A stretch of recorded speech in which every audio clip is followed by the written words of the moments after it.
여러분 안녕하세요. 김명입니다. 네.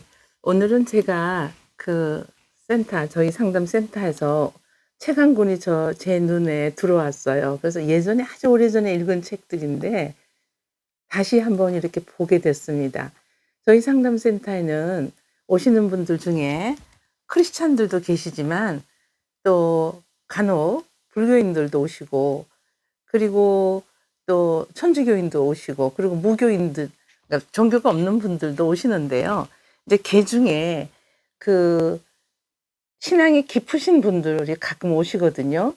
예를 들어서 며느리와 아들이 지금 이혼을 하기 직전인데 "교수님, 우리 며느리하고 아들 좀 상담을 해 주세요."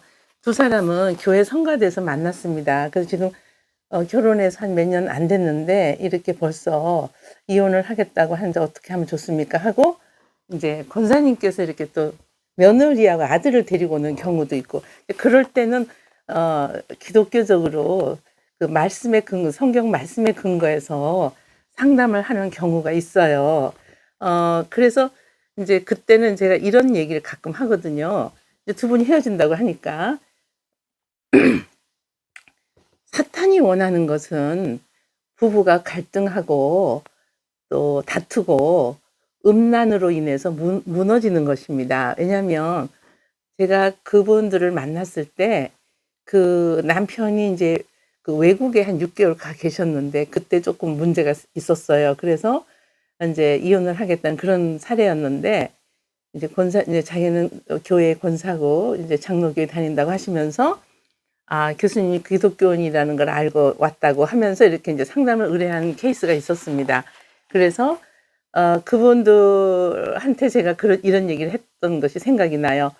사탄이 가장 원하는 게 뭘까요?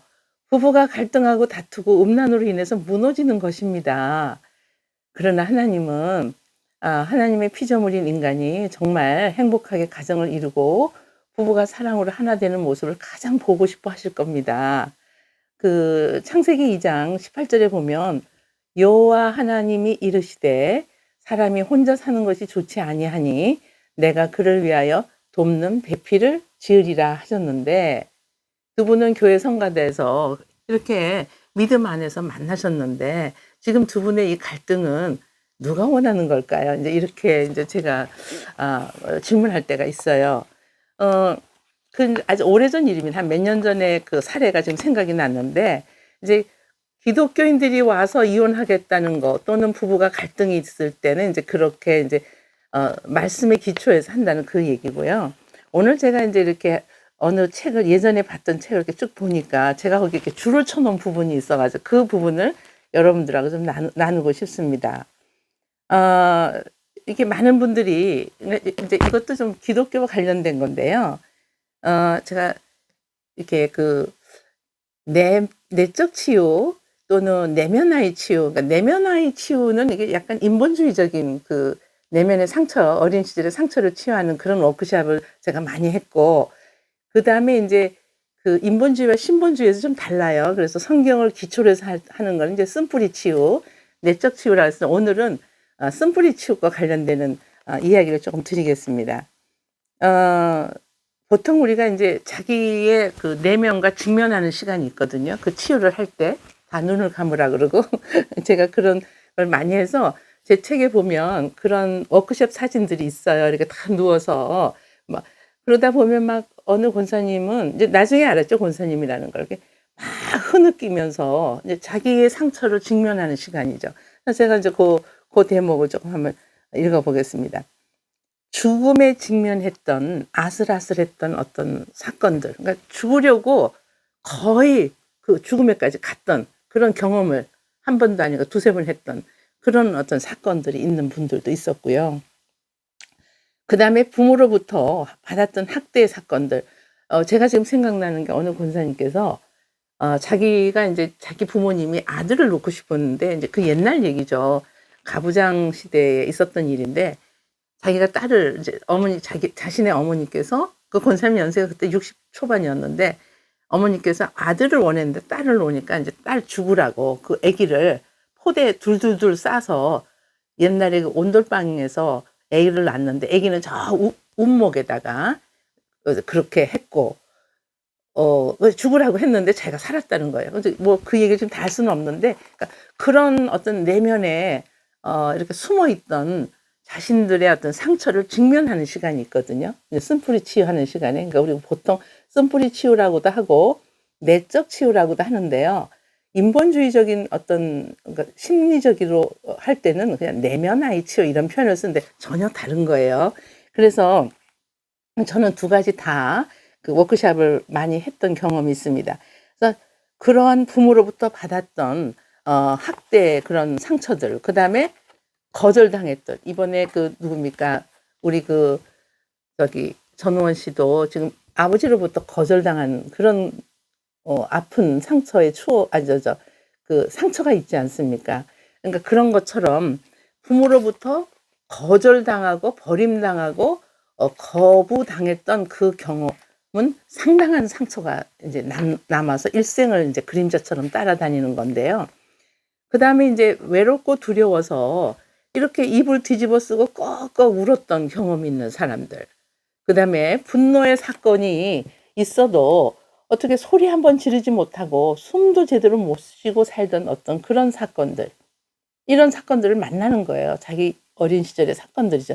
그러니까 어린 시절뿐만 아니라 지금까지 살아오면서 있었던 그런 말하자면 이제 외상, 그러니까 바깥으로부터 받았던 어떤 상처를 말하는 거죠. 그래서 그다음에 한이 서린 엄마의 한숨 소리.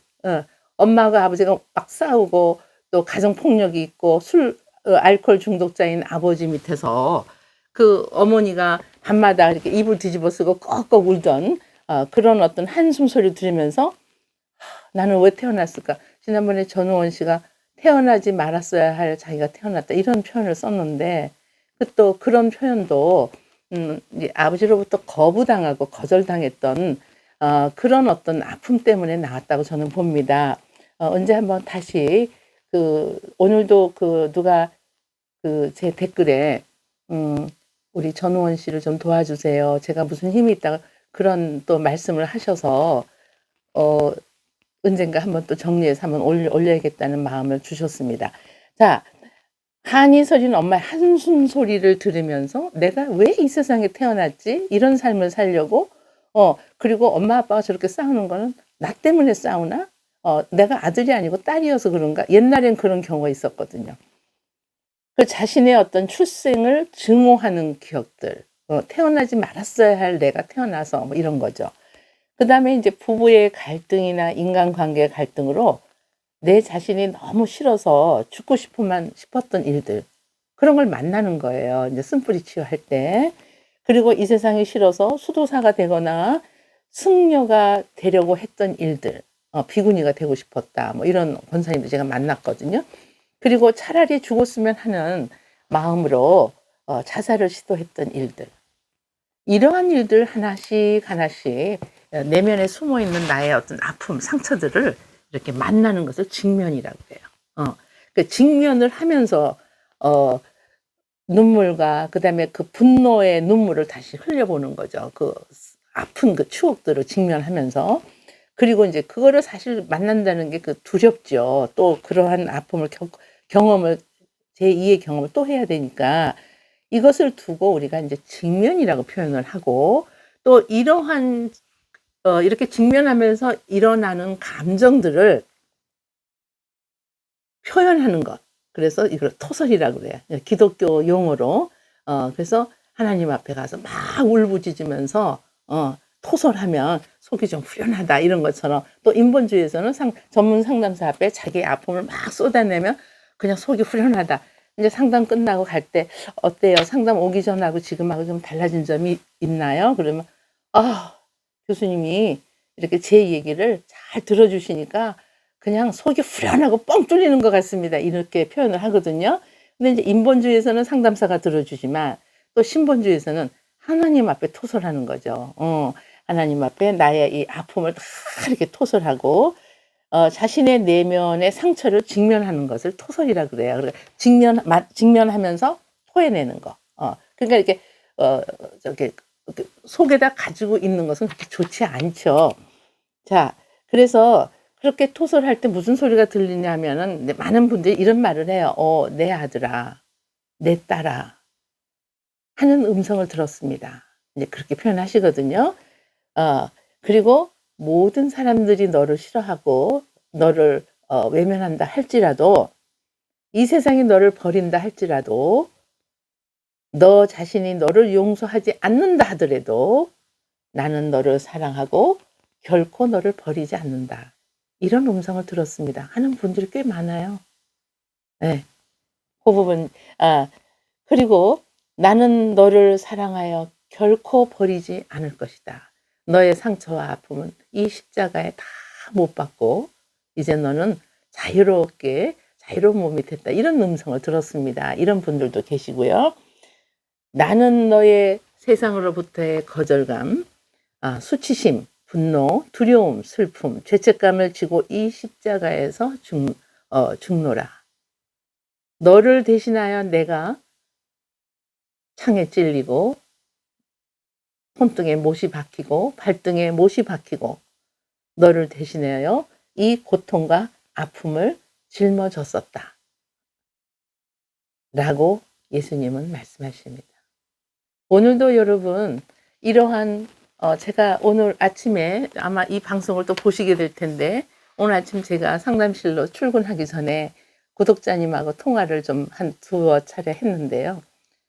그분께서도 아픈 그 상처가 있으셔 가지고 지금 현재 그 삶 속에서 그 불안과 두려움의 감정을 가지고 계셔서 이제 그 부분을 가지고 인제 전화를 주신 분이고, 또 저에게 직접 이렇게 어떻게 제 번호를 카톡에 연결해서 카톡으로 또 주셨더라고요. 그래서 인제 그분하고 인제 대화를 하면서 우리가, 그분도 인제 이렇게 그러니까 아드님이 목회자시더라고요. 지금 이거 방송 보고 계시죠? 아마 보시게 될 것 같아요. 지금 제가 찍고 올리면 보시겠죠. 어 그러나 그게 온전히 치유가 안 돼서 신앙은 깊으시지만 그런 어떤 쓴뿌리가 내면에 있어 가지고 신앙생활을 하면서도 그 내면의 불안과 두려움 때문에 어떤 이상 심리적인 정신병리적인 증상을 이제 호소하셨어요. 그러니까 본인은 그게 이제 어떤 증상인지 모르는데, 제가 볼 때는 불안 장애, 그다음에 인제 그 외상후 스트레스, 인제 불안 장애 중에도 이 하위 영역으로 들어가면 공황 장애, 외상후 스트레스, 범불안 장애 등등이 있습니다. 근데 인제 그분이 이제 이렇게 면대면으로 상담을 한 게 아니라 전화로 말씀을 대충 하셨기 때문에, 그러니까 들어보니까 그분이 지금 불안을 호소하고 있고, 그리고 외상후 스트레스가 있는 것 같다고 제가 인제 말씀을 드렸는데, 견디기 어려우시면 기도만 하지 마시고 병원에 방문해서 정확한 진단을 좀 받아보시는 게 좋겠다, 이렇게 말씀을 드렸고요. 그리고 견딜만 하시면 열심히 기도하시면 주님께서 치유해 주십니다, 인제 이렇게 말씀을 드렸는데, 그분이 아멘 하셨어요. 그래서 어쨌든 이렇게 이제 그분도 인제 이렇게 내면에 그러한 불안과 두려움이 생긴 것은 어 뭐라 그럴까요? 그 아픈 외상후 스트레스, 그러니까 아픈 그 사건이 있었던 거죠. 이제 그게 인제 치유가 안 돼 갖고 내면에 이렇게 있다 보니까 인제 불안해지고, 사람을 만나면 사람이 무섭고, 뭐 전화 벨소리만 들으면 이렇게 혹시 우리 아드님이 목회자이신데, 아들이 혹시 무슨 사고가 났나 이런 어떤 생각을 자꾸 하게 된다고. 그러니까 현실이 아닌 생각을 자꾸 하는 것은 그건 병적인 불안입니다, 라고 말씀을 드렸는데, 우리 인간에게 그 불안은 정상적인 감정이에요, 정서고. 그런데 이게 일어나지 않는 일을 자꾸 이렇게 생각하는 거. 아들이 사고가 안 일어났는데 전화 벨소리를 울리면 혹시 목사인 우리 아들이 무슨 사고가 났나? 이것 때문에 불안해지고 인제 두려움이 느껴진다. 그리고 그런 말씀을 하셔서, 그건 이제 병적인 불안이니까 그게 너무 오래 지속되면은 좀 병원을 가 보시는 게 좋겠다, 인제 이렇게 말씀을 했습니다. 또 우리가 하나님께서 일반 은총 안에서 허락하신 어떤 그 의학이라든가 이런 인본주의 어떤 지식도 크리스찬들이 누리고 살 수 있는 부분이니까 인제 그렇게 말씀을 드렸습니다. 자, 여러분, 놀라운 보혈의 능력을 경험하신 경험이 있으신가요? 네. 저는 인본주의적인 강의도 하지만 또 신본주의 강의도 하는 사람으로서 그 이제 크리스찬들에게는 이제 이런 어떤 쓴뿌리 치유를 이렇게 워크숍을 통해서 많은 경험을 했습니다. 오늘 제가 이 부분이 좀 여러분들하고 좀 이렇게 나누고 싶어서 했는데 이게 짧은 시간에 하려니까 좀 두서없이 말씀을 드린 것 같고, 언제 여러분들하고 이렇게 만남의 시간이 만들어져서 제가 지금 보니까 5천 명이 아직 안 됐어요. 그래서 구독자가 5천 명이 되면 제가 인제 우리 구독자님들 모시고 이런 어떤 내적 치유나 쓴뿌리 치유의 워크숍을 하면 어떨까 하는 생각을 해 봤는데, 여러분 열심히 구독, 좋아요, 알람 설정 열심히 해 주셔서 5천 명을 빨리 채워 주시면 제가 여러분들을 위해서 이런 어떤 워크숍을 좀 진행을 해 볼까 합니다.